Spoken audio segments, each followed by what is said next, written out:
फेफड़ों का कैंसर, ये शब्द सुनना ही डरावना सा लगता है। ऐसा लगता है मानो जिंदगी अचानक बदल गई हो, थम सी गई हो। लेकिन देखिए, सच्चाई ये है कि आज का इलाज पहले जैसा नहीं रहा।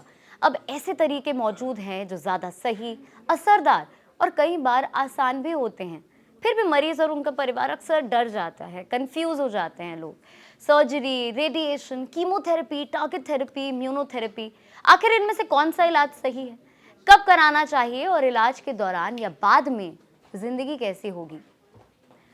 इन्हीं सवालों के जवाब साफ साफ समझने के लिए हमारे साथ है डॉक्टर चंद्र गौड़ा, सीनियर डायरेक्टर और हेड मेडिकल ऑन्कोलॉजी। उन्होंने कई मरीजों को इस मुश्किल सफर में गाइड किया है और वो उनकी हिम्मत भी बने हैं। आज हम जानेंगे फेफड़ों के कैंसर के मुख्य इलाज, कब उनका इस्तेमाल होता है, कैसे वो काम करते हैं और मरीज क्या उम्मीद रख सकते हैं। डॉक्टर साहब, लंग्स फर्स्ट पॉडकास्ट में आपका बहुत बहुत स्वागत है। डॉक्टर, जैसे ही किसी को कैंसर डायग्नोस होता है और ख़ास तौर पर हम बात यहाँ पर लंग कैंसर की कर रहे हैं, तो लोगों को ऐसा लगता है कि बस अब ज़िंदगी ख़त्म हो गई, अब उम्मीद बची ही नहीं है। लेकिन आजकल मेडिकल साइंस ने इतनी तरक्की कर ली है, कौन कौन से इलाज हैं जो कि अवेलेबल हैं, इसके बारे में हमारे दर्शकों को बताएं। क्योंकि आज लंग्स फर्स्ट पॉडकास्ट है तो मैं सिर्फ लंग्स के बारे में ही, लंग्स के कैंसर के बारे में ही जिक्र करूंगा। लंग कैंसर से डायग्नोसिस हो जाता है। डेफिनेटली कैंसर डायग्नोस सुनते ही सबको मन में आता है, they get tensed, whole family as well as the friend and the near and dear ones, सारे टेंशन में आ जाते हैं। तो यूजुअली जब हम लंग्स कैंसर की बात करें, मेनली 4 मोडालिटीज ऑफ ट्रीटमेंट है। फर्स्ट सर्जरी, उसके बाद कीमोथेरेपी, टारगेटेड थेरेपी, इम्यूनोथेरेपी और रेडिएशन थेरेपी, ये मेन मोडालिटीज ऑफ ट्रीटमेंट है। डॉक्टर, लेकिन मैंने अक्सर लोगों के मन में ये सवाल देखा है कि जैसे ही कैंसर होता है तो लोगों को लगता है अब सर्जरी होना ही है। तो इसके पीछे क्या सच्चाई है? कि अगर आपको कैंसर है तो इसका जो फर्स्ट ट्रीटमेंट है वो सर्जरी ही है? बिल्कुल नहीं, क्योंकि सारे जो हम इसको मल्टी डिसिप्लिनरी ट्रीटमेंट बोलते हैं। जब भी कोई भी किसी कैंसर पीड़ित हो, वो उसका ट्रीटमेंट दो टर्म्स पे आधार होता है। पहले कौन सी टाइप की कैंसर है, कौन सी स्टेज पे है। ये पहले हमें तय करना कौन सी कैंसर है। ज़्यादातर लोगों में अर्ली स्टेज में सर्जरी किया जा सकता है। ये टर्म ऐसे नहीं कि सबको लागू हो, लेकिन ज़्यादातर लोगों में। कुछ कैंसर्स ऐसे होते हैं जहाँ पे अर्ली स्टेज में भी हम सर्जरी नहीं करते, जैसे लिम्फोमा हो या जर्म सेल ट्यूमर्स हो, उस कुछ पेशेंट्स में हम इसमें सर्जरी भी नहीं करते। तो इट इज़ नॉट जनरलाइज्ड। ज़्यादातर लोग early stage, yes, surgery is a preferred choice. तो अगर आपका अर्ली स्टेज में है कैंसर तो सर्जरी होगी, लेकिन सर्जरी में होता क्या है, ये भी सवाल लोगों के जहन में रहता है कि क्या जिस फेफड़े के हिस्से में कैंसर है सिर्फ उसे ही निकाला जाता है या फिर ट्रांसप्लांट होता है? यूजुअली हम लंग कैंसर में ट्रांसप्लांट नहीं करते। जहाँ तक बात आती है लंग कैंसर की, सिर्फ जहाँ पे एरिया अफेक्टेड है, पहले हमें स्कैन करके इसको स्टेज करना है। तो आपको ऑन्कोलॉजिस्ट सारे बताएंगे पहले इसको स्टेजिंग कैसे करनी है। लंग कैंसर अगर मान लीजिए फेफड़े में गांठ है, उसके अलावा भी जो छाती की सेंट्रल पार्ट में मीडियास्टेम बोलते हैं, वहाँ पे भी गिल्टी का जांच पड़ताल करना बहुत ज़रूरी है। जो पेट सीटी स्कैन में ना हो उसको भी हमें एफएनएसी और इससे डायग्नोस करना, क्योंकि स्टेजिंग बहुत ही इंपॉर्टेंट है। अगर ये सब जांच करने के बाद अर्ली स्टेज में डायग्नोस होता है, देन उस पार्ट की जो लोबेक्टमी बोलते हैं, उस लोब को निकाल देते हैं। साइड बाय साइड वो जो आसपास की गिल्टियाँ जहाँ एनलार्ज हो ना हो उसको भी निकाल देते हैं। तो surgery first line of treatment है, लेकिन डॉक्टर, कीमोथेरेपी के बारे में तो हम सभी ने सुना है।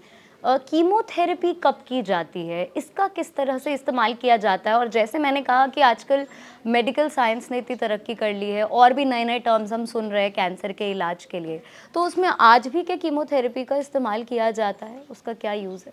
बिल्कुल। जहाँ तक कीमोथेरेपी की बात होती है, हम 1960-1970 से कीमोथेरेपी यूज़ करते आ रहे हैं वेरियस कैंसर्स में, बहुत सारे कैंसर्स में। और जो इनोवेशंस टॉक्सिसिटी हो, जो हमारे साइड इफ़ेक्ट कम करने के लिए हो, वो भी हो रहे हैं। कुछ पर्टिकुलर स्टेज होंगे लंग कैंसर सर्जरी के बाद, उस स्टेज में कीमोथेरेपी यूज़ करना डेफिनेटली बेटर होगा, ताकि बीमारी वापस ना आए। एक कीमोथेरेपी ये है जो हमारी रैपिडली डिवाइडिंग सेल्स होते हैं उसको मार देता है। इसीलिए डेफिनेटली जो भी हमारे बॉडी में रैपिडली डिवाइडिंग सेल्स है उसमें भी थोड़ा सा साइड इफेक्ट आएंगे, लेकिन साइड इफेक्ट कम करने के लिए भी हमारे बहुत सारे सपोर्टिव केयर मेडिकेशंस भी नए नए आए हैं। ताकि जो वोमिटिंग रोक सके, कुछ लोगों में बाल जो झड़ते हैं उसको भी रोक सके, और जो म्यूकोसाइटिस उसको भी रोक सके। तो डॉक्टर, रेडिएशन थेरेपी क्या उसके साइड इफ़ेक्ट से बचने के लिए इस्तेमाल किया जाता है, या अपने आप में ये डिफरेंट टेक्नीक है for the line of treatment of lung cancer? जो ट्रीटमेंट मोडालिटीज है, रेडिएशन थेरेपी, सर्जरी, कीमोथेरेपी या टारगेटेड एजेंट, ये सारे कॉम्प्लीमेंट्री है। ऑन्कोलॉजिस्ट आपको समझा देंगे। हम कोई भी पेशेंट्स होता है, हम मल्टी डिसिप्लिनरी टीम में उसको बोलते हैं ट्यूमर बोर्ड, पहले डिस्कशन करते हैं इस पर्टिकुलर पेशेंट्स में क्या क्या ट्रीटमेंट चाहिए होगा, और उसी आधार पे उसको रोड मैप क्रिएट किया जाता है। सो पहले पेशेंट आया, उसको सर्जरी हुआ, उसका पूरा हिस्टोपैथोलॉजी आता है, वो डिस्कशन करेंगे आगे क्या चाहिए पेशेंट्स को, तो उसकी रोड मैप क्रिएट करके ट्यूमर बोर्ड में डिस्कशन करके, ये सारे कॉम्प्लीमेंट्री है। कुछ लोगों में सिर्फ रेडिएशन चाहिए, कुछ लोगों में कीमोथेरेपी और रेडिएशन और इम्यूनोथेरेपी भी चाहिए। तो ये रेडिएशन थेरेपी होती क्या है, इसे लेकर बहुत कंफ्यूजन रहता है मरीजों जैसे को। आप एक्सरे कराते हो या सीटी स्कैन कराते हो, वो हमारी जो इनविजिबल रेज होते हैं वो डायग्नोसिस में यूज़ होता है। उसी रेज को हम ट्रीटमेंट में यूज़ करेंगे तो थोड़ा सा हाई डोज एनर्जी रेज होते हैं। सो इसको प्रिसाइजली जहाँ पे ट्यूमर है वहाँ पे हम गाइड करें तो उस ट्यूमर को ये डिस्ट्रॉय कर सकता है। ये हाई रोज रेडिएशन जो होते हैं, जो invisible rays, so they destroy, that is radiation therapy. But क्या डॉक्टर ये दर्दनाक होता है? यूजुअली नहीं, ये हमें मिसनॉमर सुना है, बहुत सारे लोगों में चाहिए कीमोथेरेपी दर्दनाक होता है, रेडिएशन दर्दनाक में होता है, ऐसे नहीं है। सो आजकल जैसे मैंने बताया बहुत सारे सपोर्टिव केयर मेडिकेशन से जो साइड इफ़ेक्ट से हम बचाया जा सकता है। अगर मान लीजिए हेड एंड नेक कैंसर की बात करें तो अगर आप रेडिएशन थेरेपी करते हैं, आसपास स्ट्रक्चर में थोड़ा सा साइड इफेक्ट जैसे मुंह में छाले होना, ये कुछ ये भी वो भी शॉर्ट पीरियड के लिए ये भी मिटिगेट किया जा सकता है। तो डॉक्टर, टारगेटेड थेरेपी का भी आजकल बहुत इस्तेमाल किया जा रहा है, ये क्या होता है टारगेटेड थेरेपी? इसका इस्तेमाल भी कॉम्प्लीमेंट्री विद कीमोथेरेपी और रेडिएशन थेरेपी के साथ किया जाता है, और ये कितना दर्दनाक होता है? यूजुअली जब लंग कैंसर की बात करें आमतौर पे दो हिस्सों में बटा जाता है, स्मॉल सेल और non small cell lung cancer. So जो non small cell lung cancer को अगेन दो हिस्टोलॉजी में मेनली डिवाइड किया जा सकता है, एडेनोकार्सिनोमा और स्क्वामस सेल। सो इसमें इस कंटेक्स्ट में हम जाके डीएनए और आरएनए, ट्यूमर के डीएनए में आरएनए में जाके टेस्ट करेंगे क्या उस में कोई नुक्स तो पाया नहीं जाता, जिसको हम बोलते हैं ड्राइवर म्यूटेशंस। अगर वो पाया जाता है, अगर एडिनोकार्सिनोमा एग्जांपल दूं तो ऑलमोस्ट 40% लोगों में कोई ना कोई ड्राइवर म्यूटेशन होगा। सो अगर ये म्यूटेशन पाया जाता है उसमें हम उसको ब्लॉक करने के लिए एक टारगेट थेरेपी यूज़ करते हैं। सो इसका मतलब ये है उस पर्सन के लिए वो ड्राइवर म्यूटेशन ये है कॉमन है, और उस ड्राइवर म्यूटेशन के लिए वो पर्सनलाइज्ड ट्रीटमेंट है। So it is called as personalised targeted agent. तो उसको यूज़ करेंगे डेफिनेटली, आमतौर पे chemo over and above chemo से उनका रिस्पांस अच्छा होगा, सर्वाइवल भी अच्छा होगा। और इम्यूनोथेरेपी, इम्यूनिटी का तो अक्सर जिक्र करते ही हैं कि बॉडी की natural tendency to fight against the diseases, यानी बीमारियों से लड़ने की आपके शरीर की प्रतिरोधक क्षमता। तो क्या इम्यूनोथेरेपी में शरीर की इस प्रतिरोधक क्षमता को बढ़ाने की कोशिश की जाती है ताकि शरीर जो है वो नेचुरली कैंसर से लड़ पाए? क्या इतना आसान है जितना सुनने में लगता है? इतना आसान नहीं है, लेकिन मैं और इसको आसान तरीके से समझा सकता हूँ। जैसे हमारे देश की रक्षा करते हैं सोल्जर्स, हमारे ओन बॉडी को रक्षा करते हैं हमारी ओन इम्यून सेल्स और इम्यूनिटी जो उस पर काम करते हैं। सिमिलरली कोई भी हमारे सेल अबनॉर्मल हो जाता है और जो कैंसर की रूप लेने की कोशिश करता है तो हमारे इम्यून सेल्स उसको जाके डिस्ट्रॉय करने की कोशिश करेंगे। ट्यूमर भी इसमें पीछे नहीं हटा। ट्यूमर कुछ मटीरियल को सिक्रेट करता है जो इम्यून सेल्स जो हमारे सोल्जर्स को दिखता नहीं है, उसको बोलते हैं चेक पॉइंट्स। सो ये चेक पॉइंट्स, अब हमारे पास इम्यूनोथेरेपी है, ये चेक पॉइंट इनहिबिटर्स ये चेक पॉइंट्स को हटा देगा। सो जब चेक पॉइंट हटा देगा तो सोल्जर्स को ट्यूमर सेल्स अच्छे से दिख जाएंगे ताकि वो उनको जाके अटैक करे। ये सिंपल मोडालिटी है, इतना सिंपल नहीं है। सो इसको आमतौर पे इम्यूनोथेरेपी बोलते हैं। तो डॉक्टर, अगर किसी को कैंसर है और यहाँ पर हम लंग कैंसर की बात कर रहे हैं, तो हम क्यों कीमोथेरेपी कराएं या रेडिएशन थेरेपी कराएं, टारगेटेड थेरेपी कराएं? क्या हम डायरेक्टली इम्यूनोथेरेपी नहीं करा सकते अगर ये बाकी सभी तकनीकों से बेहतर है तो? So very good question. Basically ये है बेहतर या ये नहीं होता, अगेन मैं बता रहा हूँ ये कॉम्प्लीमेंट्री है। सो अलग ट्रीटमेंट के साथ साथ चलना चाहिए। जैसे आप इम्यूनोथेरेपी, जैसे मैंने बताया, इतना सिंपल आसान तरीके से लगता है कि बहुत ही अच्छा, ऐसा नहीं है। हमें अभी भी बहुत सारे साइंस समझ नहीं पाए किन में ज़्यादा इम्यूनोथेरेपी बेनिफिट मिलेगी। क्या हम कुछ टेस्ट करके ये बता पाएंगे कि इम्यूनोथेरेपी इनमें ज़्यादा कामयाबी है? कुछ हद तक हमारे पास कुछ टेस्ट है, जैसे MSI, PD-L1 करके बायोप्सी में टेस्ट होगा। अगर ये लागू है देन इम्यूनोथेरेपी थोड़ा सा बेनिफिट ज़्यादा होगा। इसका मतलब ये तो नहीं अगर नेगेटिव हो तो बेनिफिट नहीं होगा। सो इसका मतलब ये है कि इम्यूनोथेरेपी सब में लागू नहीं होता, सब में काम नहीं करता। तो हमारे पास अभी भी साइंस इवॉल्विंग मोड पे है, किसमें सबसे बेनिफिट होगा तब हम बता पाएंगे। कुछ अर्ली स्टेज में भी इम्यूनोथेरेपी हम यूज़ कर रहे हैं क्योर की तरफ लेके जाने के लिए, लेकिन ये सारे ट्रीटमेंट कॉम्प्लीमेंटरी है। यानी कोई सही गलत नहीं है कि कोई आपसे पूछ ले कि डॉक्टर हमको बताइए कि बेस्ट ट्रीटमेंट क्या है, तो आप कोई एक ट्रीटमेंट इसीलिए नहीं सुझा सकते क्योंकि आपके लिए क्या बेहतर है, आपकी बीमारी के लिए क्या बेहतर है, वो आपने बताया कि वो डायग्नोसिस के बाद जो रोड मैप बनता है उसमें ही सामने आता है। जो हम ट्यूमर बोर्ड में डिसीजन लेके इस पर्टिकुलर पर्सन को क्या ट्रीटमेंट चाहिए उसको हम बोलेंगे पर्सनलाइज्ड ट्रीटमेंट। सो उस तरफ हम जा रहे हैं। डॉक्टर आपने अभी साइड इफ़ेक्ट्स की बात की, क्योंकि साइड इफ़ेक्ट्स के बारे में हम सुनते भी आए हैं। कीमोथेरेपी पेशेंट्स को देखते हैं, बाल झड़ जाते हैं, आई लैशेस झड़ जाती हैं, कहते हैं बहुत दर्दनाक होता है। इन तमाम चीज़ों के बारे में सोचते से ही रूह काँप जाती है। लेकिन आपने बताया कि साइड इफ़ेक्ट्स के लिए भी अब कई सारी चीज़ें आ गई हैं कि आप इनके साथ डील कर सकते हैं। वो कौन-कौन से ट्रीटमेंट्स हैं जो साइड इफ़ेक्ट्स को कम कर सकते हैं और लोगों का डर आप कैसे कम कर सकते हैं? फर्स्ट ऑफ ऑल जब भी किसी को डायग्नोसिस बने हम वो पॉजिटिव एटीट्यूड पे मेंटेन रखें और अपने आप के लिए जीना सीखे, अपनों के लिए जीना सीखे। हमारे कॉमन नोशन है, मैं हर पेशेंट को बोलता हूँ, अब अगर डेफिनेटली बाल झड़ेंगे, कुछ कीमोथेरेपी में बाल झड़ना संभव है और झड़ेंगे, और ये देखिए ये सोचे कि दूसरे इसके बारे में क्या सोचेंगे, इससे ज़्यादा परेशान हो जाता है। ऐसे परेशान कभी भी नहीं होना, ठीक है। अपने आप बोलोगे ये शॉर्ट पीरियड है, क्योंकि 100% वापस बाल भी आएंगे, तो आप उस पॉजिटिव की तरफ सोचो, ये शॉर्ट टर्म बाल हेयर लॉस की बारे में मत सोचना। जहाँ तक बात आती है कुछ केमोथेरेपी में हमें पैक्समैन कूल कैपिंग करके एक कैप आती है। सो जो कीमोथेरेपी के ज़रिए कूल कैपिंग लगाएंगे तो हेयर लॉस कम किया जा सकता है। That's one of the treatment modality. जहाँ तक मुंह में छाले होंगे, ओमिटिंग तो पहले ज़माने में ऑलमोस्ट जब मैं रेजिडेंसी करता था उससे पहले बहुत सारे लोगों में एडमिशन भी ज़रूरत पड़ सकती थी। आजकल कीमो से पहले इंजेक्शन देते हैं वोमिटिंग रोकने के लिए।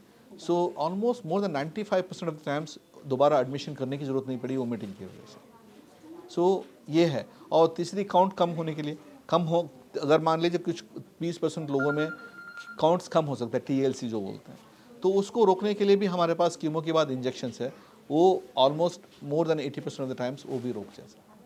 तो अब चीज़ें अवेलेबल है, मेडिकल साइंस काफ़ी इवॉल्व हो गई है। लेकिन सर अगर ये पता चले किसी मरीज़ को कि कैंसर अब एक हिस्से तक सीमित नहीं है बल्कि शरीर के बाकी हिस्सों में भी फैल चुका है, तो क्या उस मरीज़ के लिए उम्मीदें ख़त्म हो गई हैं, ऐसा मान लें? ऐसा बिल्कुल नहीं है। जैसे मैंने आपको जिक्र किया, अगर चौथी स्टेज की बारे में बात कर रहे हैं, कुछ चौथी स्टेज को भी हम ऑपरेट किया जा सकता है। तो उसको बोलते हैं ओलिगोमेटास्टैटिक डिजीज़, मतलब एक दो जगह पे है, उसमें भी हम ऑपरेशन कर सकते हैं। इसका मतलब ये है कि अलग अलग मरीज़ों में अलग अलग टाइप की बायोलॉजी होगी। सो उस बायोलॉजी को कैसे डिफाइन करेंगे? बायोप्सी में करके उसके अंदर छानबीन करके देखेंगे कि कौन सी म्यूटेशन है। सो अगर म्यूटेशन ज़्यादा वो कॉमन है तो वो लोग ज़्यादा जिएंगे। फॉर एग्जांपल EGFR करके एडेनोकार्सिनोमा में अगर म्यूटेशन पाया जाता है, उसमें हमारा 3 जनरेशन ओरल ट्रीटमेंट ही है। सो ओरल टैबलेट से भी उनको बहुत लंबे समय तक बीमारी को कंट्रोल किया जा सकता है। उसके बाद एक PD-L1, जैसे हमने इम्यूनोथेरेपी के बारे में बात किया, अगर ये 50% के ऊपर है तो सिर्फ अगर लोड ऑफ द डिजीज़ ज़्यादा नहीं तो सिर्फ इम्यूनोथेरेपी से किया जा सकता है इलाज, और कुछ परसेंटेज ऑफ पेशेंट्स इसको हम क्योर की तरफ भी लेके जा सकते हैं। 4th स्टेज कैंसर अगर किसी को है, इसका मतलब ये नहीं है कि उसे नहीं बचाया जा सकता और अब उसके लिए सारे दरवाजे बंद हो गए हैं। बिल्कुल नहीं। ये बहुत ज़्यादा ज़रूरी है। और साथ ही में डॉक्टर मेडिकल एडवांसमेंट की लगातार यहाँ पर बात हो रही है, नए इलाज अवेलेबल है। ऐसे में कौन से नए इलाज है जिस पर काम हो रहा है, ऐसी कौन सी रिसर्च है जिस पर फ़िलहाल काम हो रहा है, जिस दिशा में बढ़ रही है मेडिकल साइंस? अगर हम जैसे इम्यूनोथेरेपी की बात करें या कोई भी एक पाथवे ब्लॉक करने की बात करें, कैंसर भी इतना जो तेज गति से बढ़ता है, उसमें अलग पैरेलल पाथवेज भी चुन के वो डिवाइड कर लेता है। तो आजकल साइंस इस तरक्की पे जा रही है कि क्या हम 2-3 पाथवे को इकट्ठे ब्लॉक कर सकते हैं। इसको हम बोलते हैं बाई स्पेसिफिक और ट्राई स्पेसिफिक एंटीबॉडीज़। तो उस ज़रिए जा रहा है, उस ज़रिए ट्रायल्स चल रहे हैं। अर्ली रिजल्ट्स बहुत ही अच्छा है लंग कैंसर में। अब बाई स्पेसिफिक डेफिनेटली आने वाले समय में बहुत ही अच्छा कारगर होगी और डेफिनेटली हमारी जो स्टेज 4 लंग कैंसर के लिए एक बून बनेगी। डॉक्टर, अभी आपने हमारे दर्शकों को बताया कि अगर किसी को कैंसर है तो सबसे ज़्यादा ज़रूरी तो उसके लिए पॉजिटिव अप्रोच रखना है, क्योंकि अगर आप पॉजिटिव नहीं हैं तो आधी हिम्मत और आधी लड़ाई तो वहीं पर आप हार जाते हैं। लेकिन उसके अलावा ट्रीटमेंट के बाद मरीजों को किन किन बातों का ख्याल रखना चाहिए, उसके बारे में आसान भाषा में प्लीज समझाएं। ट्रीटमेंट के जब ख़त्म हो जाता है इसका मतलब ये तो नहीं है आप फॉलोअप नहीं आएंगे। रेगुलर फॉलोअप रखना बहुत बहुत ज़रूरी है। सो चाहे अर्ली स्टेज का हमने ट्रीटमेंट जब ख़त्म किया हो या एडवांस स्टेज में, सो एडवांस स्टेज में जो फॉलोअप है ज़्यादा फ्रिक्वेंट होंगे। अर्ली स्टेज की जो हम ट्रीटमेंट ख़त्म कर देते हैं उसकी जो फ्रीक्वेंसी है कम होगी। तो जहाँ स्कैन करना, कौन सी ब्लड टेस्ट करना है और बाकी एग्जामिनेशन बाय ऑन्कोलॉजिस्ट, ये तीनों पैरामीटर्स इंपॉर्टेंट है। इसीलिए वो जो रोड मैप है फॉलोअप की वो ऑन्कोलॉजिस्ट आपको प्रिपेयर करेंगे, उसको उससे स्टिक रहना बहुत ज़रूरी है। क्या कैंसर दोबारा लौट कर आ सकता है? बिल्कुल, इसीलिए हमें फॉलोअप स्कैन करना भी ज़रूरी है। तो कुछ मरीजों में डेफिनेटली रिकरेंस आती है, वो रिकरेंस को कैसे टैकल करना है, उसकी रेजिस्टेंट मैकेनिज्म क्या है, तो डेफिनेटली लौट के आने का डर हर कैंसर्स में होगा, इसीलिए फॉलोअप करना बहुत ज़रूरी है। फॉलोअप करना बहुत ज़रूरी है, जैसे डॉक्टर ने यहाँ पर समझाया। लेकिन हाँ, कैंसर से अगर आपको जंग जीतनी है तो सबसे ज़्यादा ज़रूरी है कि आप पॉजिटिव रहें, सही सोचें। और डॉक्टर, बहुत बहुत शुक्रिया, हमारे साथ डॉक्टर चंद्र गौड़ा यहाँ पर जुड़े हुए थे हमारे इस खास पॉडकास्ट के लिए, कि आपने इतनी आसान भाषा में हमारे दर्शकों को ये जानकारी दी कि लंग कैंसर आखिर क्या है, इसका ट्रीटमेंट कैसे होता है। और देखिए, याद रखिए कि कैंसर से जो लड़ाई है ना, सिर्फ दवाओं और मशीनों के जरिए नहीं लड़ी जाती, बल्कि जागरूकता और हिम्मत भी उतनी ही ज़रूरी है, और उससे भी ज़्यादा ज़रूरी है सलाह जो आज हमें डॉक्टर ने दी। और आप सभी का बहुत बहुत शुक्रिया हमारे इस खास पॉडकास्ट के साथ जुड़ने के लिए। धन्यवाद।